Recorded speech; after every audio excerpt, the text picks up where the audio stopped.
உங்களுக்கு தெரியும், கடந்த சில நாட்களாக பார்த்துக்கிட்டு இருக்கிறீங்க, அரசியலில், பேப்பரில், டிவியில் நிறைய என்னை பற்றி வருது. அது உங்களுக்கு கிளாரிஃபை பண்ணணும், பேசணும் அப்படிங்கிறதுக்காகத்தான்.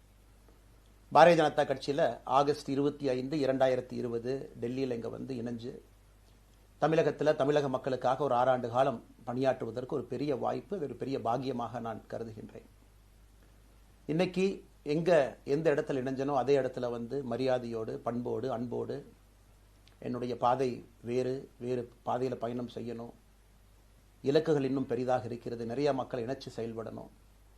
ஒரு புதிய அரசியலை, அடிப்படை கட்டமைப்பை மாற்றக்கூடிய அரசியலை உருவாக்க வேண்டும் என்கின்ற ஒரு எண்ணத்தோடு இன்னைக்கு வந்து ரொம்ப பண்போடு சொல்லிவிட்டு அதே இயக்கத்திலிருந்து வெளியே வருகின்றேன். இது தமிழர் பண்புன்னு கூட வச்சுக்கலாம். வெளியே சென்றாலும் கூட மரியாதையோடு சொல்லிவிட்டு செல்வது நம்முடைய பண்பு என்பதுதான் எனக்கும் இலக்கணமாக இருந்திருக்கிறது. இன்றிலிருந்து நம்முடைய ஒரு புதிய பாதை, ஒரு புதிய இயக்கம், ஒரு புதிய பொலிட்டிக்கல் மூமெண்ட், அடிப்படையிலிருந்து ஒரு புதிய பரிமாணத்தோடு, பார்வையோடு பார்க்கக்கூடிய ஒரு விதத்தில் தான் நம்முடைய மூமெண்ட்டை நம்ம ஆரம்பிக்கணும். நீங்கள் எல்லோரும் சேர்ந்து இணைஞ்சு அதை ஆரம்பிக்கணும் அப்படிங்கிறது என்னுடைய பெரிய ஆசைங்க. அதற்கு முன்பு சில விஷயத்தை சொல்லணும். என்னுடைய அரசியல் பாதை என்பது ரொம்ப வளைஞ்சு நெளிஞ்சு இங்கே வந்து உங்கள் முன்னாடி நின்றுட்டு இருக்கேன். இது ஈஸி பாத் கிடையாது. ஒரு கிராமத்தில் பிறந்து ஒரு சாதாரண குடும்பத்தில், விவசாய குடும்பத்திலிருந்து வந்து ஒரு காமன் மேன் அரசியலுக்கு வர்றதே நம்ம ஊரில் நாம் ஒதுங்கிக்குவோம், வரமாட்டோம். பட் அதே போல் என்னுடைய பாதையும் கூட 2009 கேப்டன் விஜயகாந்த் அவர்களுடைய கட்சியில் தேமுதிகவில் ஐஎம் லக்னோவில் படிக்கும் பொழுது ஒரு இன்டர்ன்ஷிப்பாக 3 மாத காலம் ஆரம்பித்து, அதன் பிறகு 10 ஆண்டு காலம் கழித்து பாரதிய ஜனதா கட்சியில் ஆரம்பித்து 6 ஆண்டுகள் பாரதிய ஜனதா கட்சியிலிருந்து இன்னைக்கு தனித்துவமாக நம்முடைய இயக்கத்தை மக்கள் முன்னாடி வைக்கணும், உங்கள் முன்னாடி வைக்கிறேன். 25 வயசில் எனக்கு அந்த இன்டர்ன்ஷிப் திரு விஜயகாந்த் அவங்ககிட்ட செய்கிறக்கு ஒரு பெரிய பாக்கியம். அன்னைக்கு அரசியல்னால் என்னன்னே தெரியாமல் ஒரு புதிய அரசியலை தமிழகத்தில் கொண்டு வர முடியுமான்னு யோசித்த தருணம். இன்னைக்கு வயது 42, கிட்டத்தட்ட 17 ஆண்டுகள் போராடிக்கிட்டே இருக்கிறேன். ஒரு புதிய பாதை உருவாக்க முடியுமா, ஒரு பெட்டர் பாலிடிக்ஸ், ஒரு பெட்டர் சொசைட்டி கொண்டு வர முடியுமா. அதே நேரத்தில் நிறைய யூகங்கள், நிறைய பேர் நிறையா சொல்கிறனால இதே டெல்லியில் ஆகஸ்ட் 24, 2020 பிஜேபியில் இணைய வரும்பொழுது சூப்பர் ஸ்டார் ரஜினிகாந்த் அவங்க எனக்கு ஃபோன் பண்ணாங்க. எனக்கும் அவருக்குமான நட்பு கிட்டத்தட்ட நான் பதவியிலிருந்து வந்த பிறகு ஒரு நட்பு. நிறைய அவர்கிட்ட பேசுவேன். அவருடைய அரசியல் பாதை எப்படி இருக்கணும் அப்படின்லாம் பேசியிருக்கேன். அப்போ திரு சூப்பர் ஸ்டார் அவர்கள் இங்கே டெல்லியிலிருந்து திரும்ப வரணும், அவருடைய இயக்கத்தில் இணைய வேண்டும் என்ற வேண்டுகோளை ஆகஸ்ட் 24 ஒரு நாளைக்கு முன்னாடி பிஜேபியில் சேரும்பொழுது வைத்த பொழுது 3 விஷயம்தான் என் கண் முன்னாடி இருந்துச்சுங்க. தமிழ்நாட்டுக்கு எது நல்லது, அது எந்த மாற்று கருத்தும் இல்லை. சூப்பர் ஸ்டார் அரசியலுக்கு வர்றது தான் தமிழ்நாட்டுக்கு நல்லது. சூப்பர் ஸ்டாருக்கு என்ன நல்லது, அவர் அரசியலுக்கு வராமல் இருக்கிறது தான் அவருக்கு நல்லது. கோவிட் காலகட்டத்தில் அவருக்கு இருக்கக்கூடிய உடல் பிரச்சனைகள், அதையே பார்த்துக்கணும். முதல்ல அவர் ஆரோக்கியமாக சந்தோஷமாக இருக்கணும். அண்ணாமலைக்கு எது நல்லது, பாரதிய ஜனதா கட்சியில் இணைகின்றேன் என்கின்ற வாக்குறுதியை திரு சந்தோஷ் ஐயா கிட்ட கொடுத்தேன், ஒரு ப்ராமிஸ் கொடுத்தேன். அதை பிரேக் பண்ணக்கூடாது அப்படிங்கிறதுல நான் தெளிவாக இருந்தேன். ஸோ 3 கான்ஃப்ளிக்ட் இங்கே இருக்கும் பொழுது, ஸோ ஒரு நாள் இந்த கட்சியில் இணைவதற்கு முன்பாகவே முழு கான்ஃப்ளிக்ட். அன்னைக்கே ரஜினிகாந்த் ஐயா பேசி அந்த ஃபோன் காலுக்கு முதல் முறையாக மறுத்து, ஐயா மன்னிச்சுக்கங்க என்னால் வர முடியாது என்று சொல்லி பாரதிய ஜனதா கட்சியில் அடுத்த நாள் இணைத்துக் கொண்டேன். அதன் பிறகு சூப்பர் ஸ்டார் அவங்களை பார்த்து மன்னிப்பு கேட்டேன். அவரும் பெருந்தன்மையாக அவருடைய அரசியல் பாதையை அவரும் பெருந்தன்மையாக அடுத்து தீர்மானித்தார். எதுக்கு இதை நான் சொல்கிறேன் அப்படின்னாங்க, சில யூகங்களுக்கெல்லாம் என்று முற்றுப்புள்ளி வைக்க வேண்டும் என்பதற்காக மட்டும்தான் இதை நான் சொல்கிறேங்க, வேறு எந்த காரணமும் கிடையாது. இன்னைக்கும் சூப்பர் ஸ்டார் அவர்கள் மீது பெரும் மதிப்பும் மரியாதையும் வைத்திருக்கக்கூடிய மனிதன் நான். அதே நேரத்தில் பாரதிய ஜனதா கட்சியை பொறுத்தவரை இந்த 6 ஆண்டு காலத்தில் எப்பொழுதும் ஒரு விஷயத்தை விட்டுக் கொடுத்தது கிடையாது. தமிழ்நாட்டினுடைய அடையாளத்தை விட்டுக் கொடுத்தது கிடையாது, மண்ணை விட்டுக் கொடுத்தது கிடையாது, கலாச்சார பாரம்பரியத்தை விட்டுக் கொடுத்தது கிடையாது, நம்முடைய நீரை விட்டுக் கொடுத்தது கிடையாது. நிறைய பேர் எங்கிட்ட கேட்பாங்க, குறிப்பாக இந்த பகுதி இந்தியாவில் வரும்பொழுது, அண்ணாமலை நீங்கள் தமிழனா இந்தியனா அப்படின்னு கேட்பாங்க. இது எனக்கு ஒரு பெரிய கான்ஃப்ளிக்டிங் கொடுக்கக்கூடிய ஒரு விஷயம். Are you a Tamilian, are you an Indian அப்படி. தமிழ்நாட்டில் என்னுடைய அப்பாவோ அம்மாவோ, என்னோட அம்மா தமிழ்நாட்டை தாண்டி வெளியே வந்ததே கிடையாதுங்க. தமிழ்நாட்டில் மட்டும்தான் இருந்திருக்கிறாங்க. என்னுடைய பாரம்பரியம் எல்லாமே. அப்பா ஒரு முறை தமிழ்நாட்டுக்கு வெளியே சின்ன வயசில் வந்துட்டு போயிருக்கிறாங்க. அங்கேயே ஆண்டு காலமாக இருந்து விவசாயம் செய்யக்கூடிய குடும்பம். எனக்கு முதல் வாய்ப்பு தமிழ்நாட்டை விட்டு வெளியே வந்து லக்னோவில் படிக்கிறதுக்கு, அதன் பிறகு டெல்லியில் இருப்பதற்கு, ஹைதராபாத்தில் 2 ஆண்டு காலம் ட்ரைனிங்கில் இருப்பதற்கு, அதன் பிறகு கர்நாடகாவில் 8-9 ஆண்டு காலம் ஐபிஎஸ் அதிகாரியாக பணி செய்வதற்கு. ஸோ இந்தியா முழுவதுமே கிட்டத்தட்ட அந்த 10-15 ஆண்டுகள் சுற்றிவிட்டேன். அதனால் நான் எப்பொழுதுமே சொல்வேன், நான் ஒரு பெருமை மிகுந்த இந்தியன், ஒரு பாரம்பரிய தமிழன் என்கின்ற அடையாளத்தோடு எல்லாத்துக்கிட்டையுமே சொல்லுவேன். அது இந்த கான்ஃப்ளிக்ட் சில பேருக்கு ஒரு எட்டர்னல் கான்ஃப்ளிக்ட் ஆச்சு. இன்னைக்கு தமிழ்நாட்டினுடைய அரசியலும் கூட ஒரு பெருமை மிகுந்த தமிழனாக இருக்கணும் அப்படின்னா நான் ஒரு இந்தியன் என்று சொல்ல வேண்டிய அவசியம் இல்லை அப்படின்னு நிறைய கட்சிகள் அங்கே இருக்கிறாங்க. நான் எப்பொழுதுமே தொடர்ந்து சொல்லிக் கொண்டிருப்பது, இந்தியன் என்கின்ற அடையாளத்தோடு ஒரு பெருமை மிகுந்த தமிழனாகத்தான் எல்லா இடத்துலையும் இருக்கிறேன். அப்படித்தான் இந்த இயக்கத்திலும் இருக்கணும். நாம் ஆரம்பிக்கக்கூடிய இந்த இயக்கத்தில் உங்களோடு பயணம் செய்யணும். தமிழ்நாட்டினுடைய எந்த பிரச்சனையும் கூட முன்னிறுத்தி சமரசம் இல்லாத நம்முடைய தமிழ்நாட்டினுடைய வளர்ச்சியை நாம் எல்லோரும் கொண்டு போகணும். எத்தனையோ பிரச்சனைகள். நான் பாரதிய ஜனதா கட்சியில் இணைந்த பிறகு எல்லா தலைவர்களும் பெரும் ஒத்துழைப்பு தான். இருந்தும் தனியாக போகணும், உள்ளாட்சி தேர்தலில் தனியாக போகணும், தமிழ்நாட்டினுடைய அடையாளத்தோடு பாரதிய ஜனதா கட்சி இருக்கணும். தமிழ்நாட்டினுடைய அடையாளம் மிக முக்கியம் என்பதற்காகத்தான் அன்னைக்கு தலைவர் திரு ஜே.பி. நட்டா அவர்கள் நிறைய பேர்த்துக்கிட்ட பேசி நாம உள்ளாட்சி தேர்தல் தனியாக போகணும், அதே போலதான் லோக்சபா தனியாக போகணும். ஏதோ தனிப்பட்ட முறையில் எனக்கும் இன்னொரு கட்சிக்கும் பிரச்சனை இல்லைங்க. பாரதிய ஜனதா கட்சி ஒரு தமிழர் அடையாளத்தோடு களத்தில் இருந்தால் மட்டும்தான் அது தமிழர் நலத்தை முன்னிறுத்தக்கூடிய கட்சியாக இந்திய அடையாளத்தோடு இருக்க முடியும் என்கின்ற ஒற்றை நம்பிக்கை மட்டும்தான். டங்ஸ்டன் பிரச்சனையாக இருக்கட்டும், அதை கத்தி கூச்சல் போடாம அதை பொறுமையாக ஒரு இடத்திற்கும் சென்று நம்முடைய கட்சி அதை நம்ம சரி செஞ்சு கொடுத்தோம். மீத்தேன் ஹைட்ரோ கார்பன் திட்டமாக இருக்கட்டும், நிலக்கரி சுரங்கம் திட்டமாக இருக்கட்டும், எதாக இருந்தாலும் கூட, ஏன் மேகதாத்து அணையில் இன்னைக்கு கர்நாடகாவில் எப்படி டி.கே. சிவகுமார் அவர்கள் சொல்றாங்களோ அன்னைக்கு நாங்கள் அணை கட்டியே தீர்வோம் என்று சொன்ன பொழுது தமிழ்நாட்டினுடைய பாரதிய ஜனதா கட்சி கர்நாடகாவில் ஆட்சியில் இருந்த நம்முடைய பாரதிய ஜனதா கட்சியை அன்னைக்கு எதிர்த்து நாம உண்ணாவிரதம் தஞ்சாவூர்ல இருந்தோம். எப்பொழுதும் எந்த உரிமையும் விட்டுக் கொடுக்கல. அதே நேரத்தில் அந்த கான்ஃபிளிக்டை பொறுத்த வரைக்கும் கத்தி கூச்சல் போட வேண்டும் என்கின்ற அவசியம் இல்லை. பொறுமையாக பாந்தவியமா பேசி நம்ம உரிமையை விட்டு கொடுக்காம செயலாற்ற முடியும் என்பதை ஒரு நாளும் கூட எனக்கு கிடைத்த பொறுப்புக்கள்ல உங்களுக்கு நான் அதை காட்டிக்கிட்டே தான் வந்திருக்கேன். அதனால இன்னைக்கு திரு மோடி ஐயா அவர்கள் மீது மிகப்பெரிய ஒரு மரியாதை வைத்திருக்கக்கூடிய மனிதன், நாட்டினுடைய பிரதமர், இந்த நாட்டை பாதுகாத்து கொண்டிருக்கக்கூடிய மனிதர். ஆனா ஒரு லெவல் வரும் பொழுதுங்க, இந்த சின்ன சின்ன பிரச்சனைகள் அப்படியே சேர்ந்து வரும் பொழுது தொடர்ந்து நாமும் அவர்களுக்கு பிரச்சனையாக இருக்கக்கூடாது. ஒரு பிரச்சனையை எடுத்துட்டு போய் இங்க பாருங்க இந்த பிரச்சனை, இந்த பாருங்க இந்த பிரச்சனை, இந்த பாருங்க அந்த பிரச்சனை, ஒரு அளவுக்கு தாங்க நம்ம சொல்ல முடியும். அதனாலதான் பொறுமையாக பாரதிய ஜனதா கட்சியினுடைய முக்கிய தலைவர்களை பார்த்து மிக பொறுமையாக, இது இன்னைக்கு கான்வர்சேஷன் 3 நாளா நடக்கலைங்க. இதை கிட்டத்தட்ட நான் 1 ஆண்டு காலமாக பாரதிய ஜனதா கட்சியினுடைய தலைவர்கள்ட்ட சொல்றேன். 18 மாதங்களாக எனக்கு இருக்கக்கூடிய கருத்து வேறுபாடுகளை மிக பொறுமையாக, வெளியில கத்தி கூச்சல் போடாம மிக பொறுமையாக 18 மாதங்களாக எல்லா இடத்துலையும் சொல்லிக்கிட்டே வர்றேன். டிசம்பர் 4ஆம் தேதி பாரதிய ஜனதா கட்சிக்கு சொன்னேன், நான் கட்சியிலிருந்து வெளியே செல்ல இருக்கின்றேன், இன்னைக்கே உங்களை நான் தயார்படுத்த விரும்புகிறேன். அதனால் நீங்கள் நாளைக்கு நான் எடுத்தோம் கவுத்தன் ஒரு முடிவெடுப்பதாக நீங்கள் நினைக்கக்கூடாது. டிசம்பர் 4, 2024 25 பாரதிய ஜனதா கட்சிக்கு சொல்லியிருந்தேன். தேர்தல் பணியை முடித்துவிட்டு செல்ல வேண்டும் என்று சொல்லியிருந்தார்கள். அதுவும் இந்த கட்சியினுடைய ஒரு உண்மை தொண்டனாக கட்சி சொல்லியிருக்கிறாங்க, தேர்தல் பணியை முடித்துவிட்டு மே கடைசி வரை நம்முடைய பணியை செய்துவிட்டு தான் வெளியே வரணும் அப்படின்னு. அடுத்து நாம் என்ன செய்ய போறோங்க?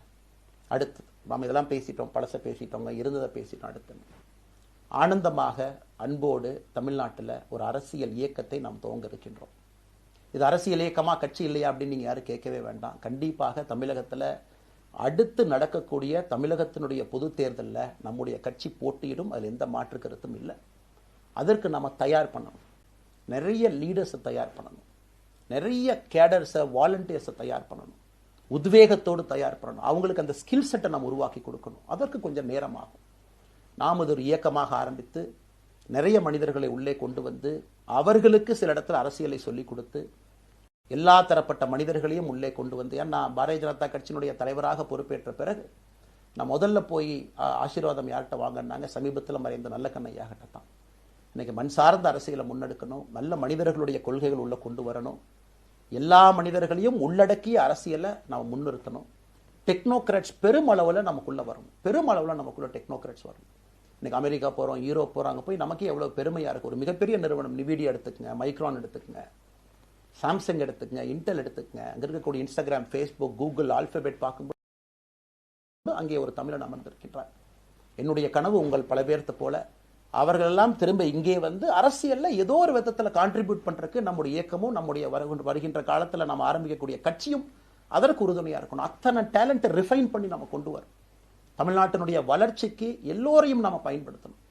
இதுல எங்கேயுமே கூட நான் பெரிது நீ பெரிது என்று இருப்பதை விட ஒரு வளர்ந்த பாரதம், இந்தியா உலகத்துல மிக முக்கியமான இடத்துல அந்த பாரதம் வந்து அமரும் பொழுது முதன்மை மாநிலமாக தமிழகத்தை கொண்டு வந்து நிறுத்த வேண்டிய பொறுப்பு நமக்கு இருக்கு. அதற்கு நம்முடைய பொலிட்டிக்கல் கிராமர், பொலிட்டிக்கல் லாங்குவேஜ் எல்லாமே நம்ம மாற்றணும்.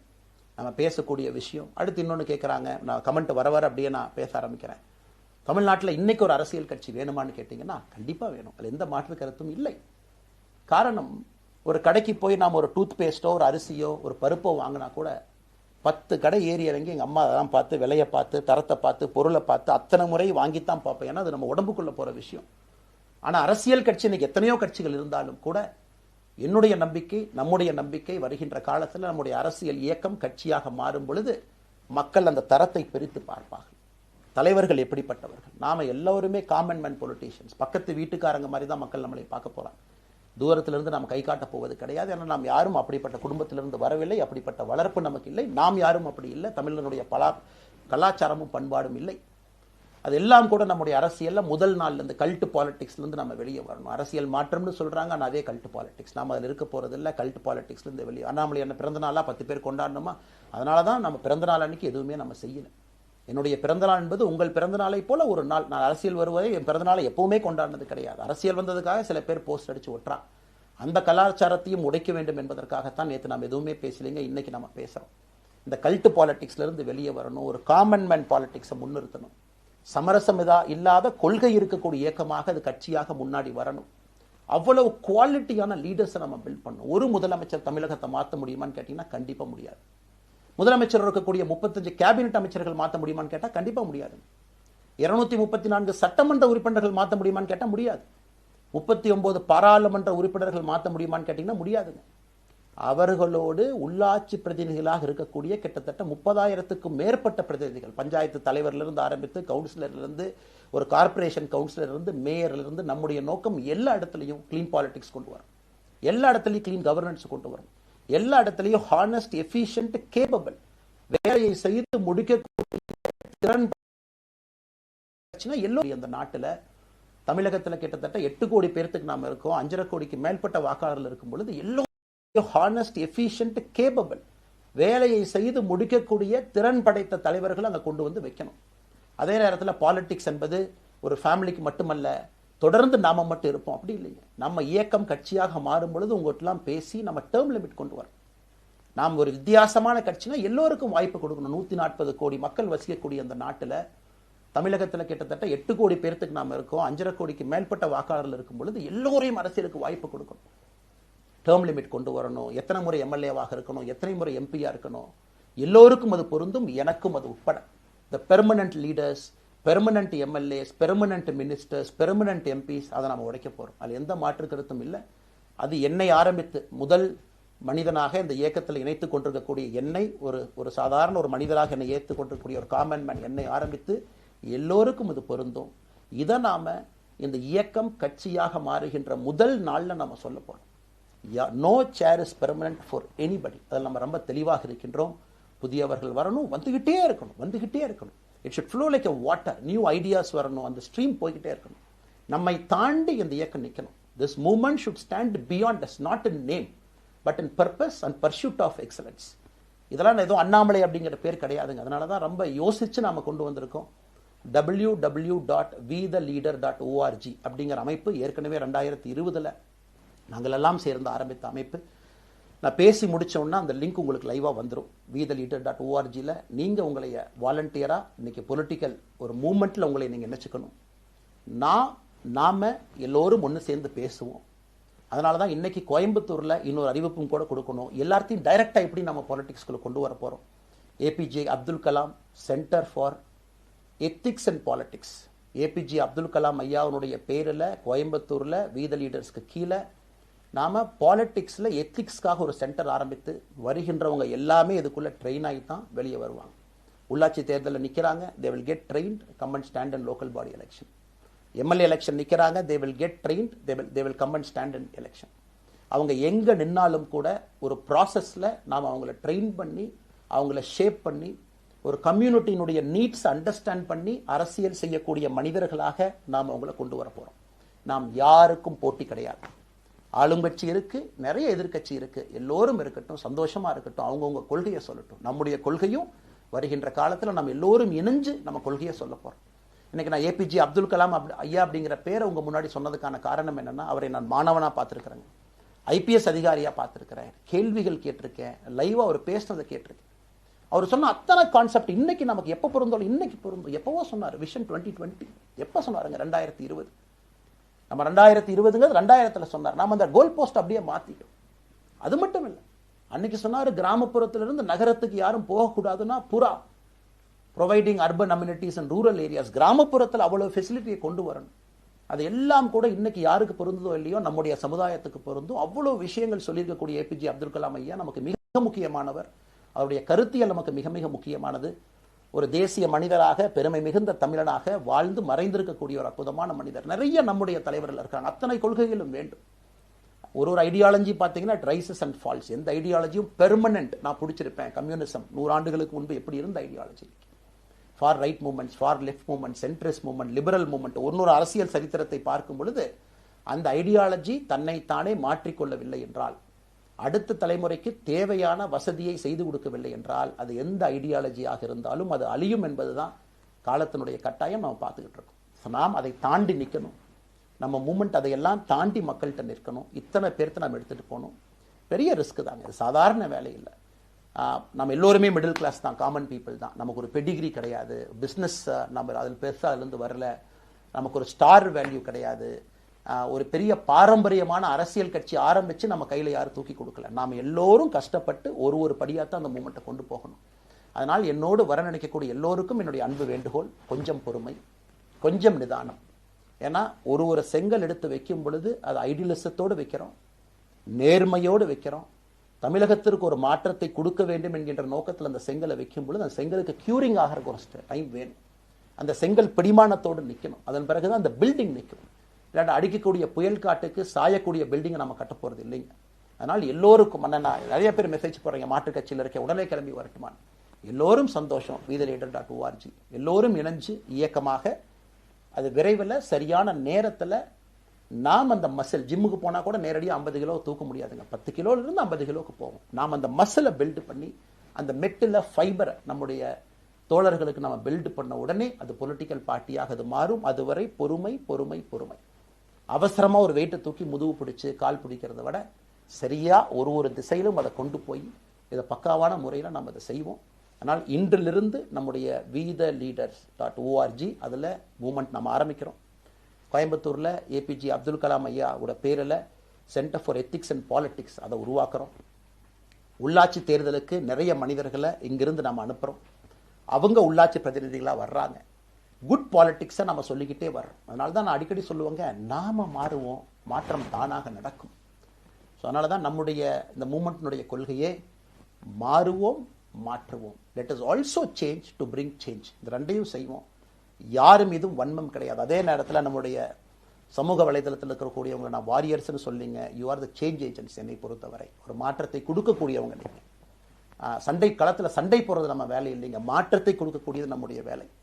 கடந்து வந்த பாதையை திரும்பி பார்க்கும் பொழுது கொஞ்சம் சந்தோஷத்தோடு, அதே நேரத்தில் யாரெல்லாம் கைப்பிடிச்சு இவ்வளோ தூரம் கூட்டிகிட்டு வந்தாங்களோ அவர்களுக்கு நன்றி உணர்வோடு, நம்ம முன்னாடி செல்லக்கூடிய பாதை இதுவரை வந்த பாதையிலிருந்து கொஞ்சம் மாறுபட்டு இருந்தாலும் நம்முடைய அனுபவத்தை வைத்து அதற்காக யாரையும் திட்டி தீர்க்கணும்னு அவசியம் இல்லை. சமூக வலைதளத்தில் நாம் ரொம்ப ரெஸ்பான்சிபிளாக இருப்போம். தமிழ்நாட்டில் இன்றைக்கி இருக்கக்கூடிய பிரச்சனை, என்ன கமெண்ட் வேணாலும் யார் வேணாலும் போடலாம், பேசலாம், மைக்கே முன்னாடி இருக்குது, நான் பேசிட்டு போயிடுவேன்னு நினைக்கிறீங்க.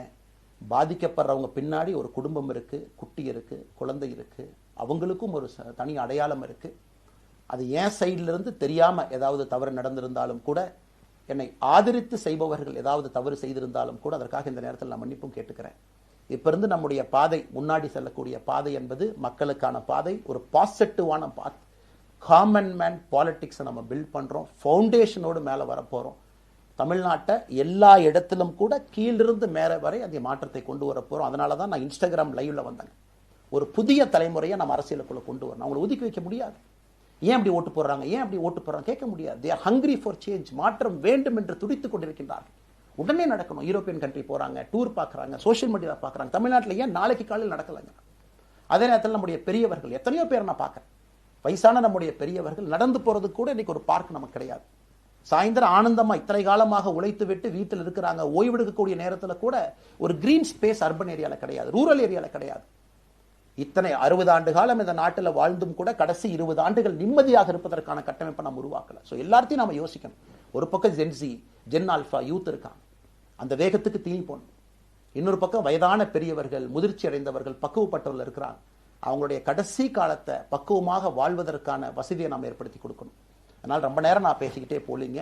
அதனால் நிச்சயமாக வருகின்ற காலத்தில் நிறைய பேசுவோம், நிறைய விஷயங்களை நாம் பேசுவோம், நிறைய விஷயங்களை பகிர்ந்து கொள்வோம். அதனால் நிச்சயமாக நமக்கு நல்லது நடக்கும். இன்னொரு கேள்வி கேட்டிருக்கீங்க, ஏன்னா நான் பேச பேச அது அப்படியே மேலே வந்துட்டு இருக்கேன், எனக்கு இது புதுசுங்க, அப்படியே நானும் மேனேஜ் பண்ணி பேசிட்டு இருக்கேன். உங்களுக்கும் பிரதமருக்கும் இருக்கக்கூடிய முடிவு, நம்முடைய பிரதமர் மோடி அவர்கள் நம்முடைய பிரதமர், அந்த கௌரவம் இருக்கும். ஆனால் பாரதிய ஜனதா கட்சியிலிருந்து ஒரு விஷயத்தை நம்ம டிஸ்அக்ரி பண்றோம்னா கம்பீரமாக ஸ்ட்ரெயிட்டாக நம்ம டிஸ்அக்ரி பண்ணுவோம். 3 மொழி கொள்கை சமீபத்தில் கொண்டு வந்திருக்கக்கூடிய டைம் டேபிளில் மாற்றம் 2029 தான் 9ஆம் கிளாஸ் பசங்க 3வது மொழியை படிச்சிருக்கூடாது, 2020 மாற்றிய பொழுது நான் குரல் கொடுத்தேன். அதில் எந்த மாற்று கருத்தும் இல்லை. நாம் அப்போஸ் பண்றதுக்காக யாரையும் அப்போஸ் பண்ண மாட்டாங்க, எதிர்ப்பதற்காக நம்முடைய அரசியல் கிடையாது. எப்படி திமுகவை பார்க்கின்றோமோ, எப்படி அதிமுகவை பார்க்கின்றோமோ, எப்படி டிவிகேவை பார்க்கிறோமோ, எப்படி அண்ணன் சீமான் அவர்களை பார்க்கிறோமோ, எப்படி அண்ணன் அன்புமணி அவர்களை பார்க்கிறோமோ, எப்படி இங்க இருக்கக்கூடிய எல்லா தலைவர்கள், அண்ணன் ஜி.கே. வாசன் அவர்கள், ஏசி சண்முகம் அவர்கள், பாரிவேந்தர் அவர்கள், ஜான் பாண்டியன் அவர்கள், எல்லா கிருஷ்ணசாமி ஐயா அவர்கள், ஐயா வைகோ அவர்கள், அம்மா பிரேமலதா அவர்கள், எல்லா தமிழகத்தில் இருக்கக்கூடிய எல்லா அரசியல் கட்சியினுடைய தலைவர்கள் எப்படி பார்க்கிறோமோ அப்படித்தான் நான் பாரதிய ஜனதா கட்சியை பார்ப்பேன். அதற்காக நம்ம போய் ஒரு வன்மமோ எதுவும் கிடையாது. கட்சி அவங்க கொள்கையை அவங்க முன்னிறுத்த போறாங்க, நம்ம இயக்கத்தினுடைய கொள்கை, நம்ம கட்சியினுடைய கொள்கையை நம்ம முன்னிறுத்த போறோம். யாருக்கும் நாம் போட்டி கிடையாது. மக்கள் முன்னாடி தரம் பார்த்து மக்கள் நம்மை தேர்ந்தெடுப்பார்கள் என்கின்ற நம்பிக்கையோடு மக்கள் முன்னாடி நம்ம நிற்கிறோம். அடுத்து இன்னொரு கேள்வி கேட்டீங்க, அமித்ஷாஜி அவங்கள நீங்க பார்த்தீங்க, போட்டோலாம் வந்துச்சு, என்ன விஷயம் அப்படின்னு. அமித்ஷாஜிட்டையும் அமித்ஷா அவர்கள்ட்டையும் ரொம்ப பொறுமையாக போய் நான் சொன்னேன், இந்த மாதிரி எக்ஸ்பிளைன் பண்ண நான் போகணும். அதே நேரத்தில் நான் யாரிடமும் சண்டை போட்டு விட்டு தமிழகத்தில் உட்காந்து ஐ எம் ரிசைனிங் ஃப்ரம் பார்ட்டின்னு அனுப்புகிற ஆள் நான் கிடையாது, எனக்கு அது பழக்கமும் கிடையாது. வந்து நேராக உங்கள் கண்ணை பார்த்து சொல்லிட்டு, சில தவறுகள் இருந்தாலும் அதையும் சொல்லிவிட்டு போகக்கூடியதான் என் பண்பு. அதை நாகரீகமாக செய்ய முடியும் என்று நினைக்கின்றேன் என்று சொல்லிவிட்டு தான் வெளியே வந்தேன். அப்படி தான் ஒரு தலைவர்கிட்டையும் பண்ணேன். அதை நாம் எப்பொழுதுமே பண்ணுவோம். நாகரிகமான அரசியலை முன்னெடுப்போம். சமூக வலைதளத்தில் ஆபாசம் வேண்டாம், சமூக வலைதளத்தில் நல்லதை பேசுவோம். எல்லோரும் அவங்கவுங்க இடத்துல தமிழ்நாட்டு மக்களுக்கு நல்லது பண்ணட்டும். பொறுமை பொறுமை பொறுமை. கடைசியாக இந்த வார்த்தையை திரும்ப நான் பயன்படுத்துகிறேன். பில்டிங் கட்டுறோம், கீழிருந்து கட்டுறோம், அதை சரியான முறையில் கட்டி எடுத்துகிட்டு போகணும். நம்புங்க, கூட இருங்க. 42 ஆண்டுகள் வளைவிஞ்சு நெலிஞ்சு சுற்றி இன்னைக்கு இந்த இடத்துல உங்கள் முன்னாடி வந்து உட்கார்றேன். நிச்சயமாக நம்ம எல்லோரும் சேர்ந்து ஒரு பெரிய புரட்சியை, மாற்றத்தை தமிழகத்திற்காக, ஒரு பாரத நாட்டுக்குள்ள, இந்திய நாட்டுக்குள்ள முதன்மை மாநிலமாக தமிழகத்தை கொண்டு வருவது மட்டும்தான் நம்முடைய குறிக்கோள். வேறு எதுவும் நம்முடைய குறிக்கோள் கிடையாது. அதற்காக நம்முடைய வாழ்வை அர்ப்பணிப்போம். காத்து கொண்டிருக்கக்கூடிய எல்லோருக்கும், கேட்டுக்கொண்டிருக்கக்கூடிய எல்லோருக்கும் உங்களுடைய பொறுமைக்கு நன்றி தெரிவித்து மறுபடியும் சொல்லிக் கொள்கின்றேன். மாறுவோம்.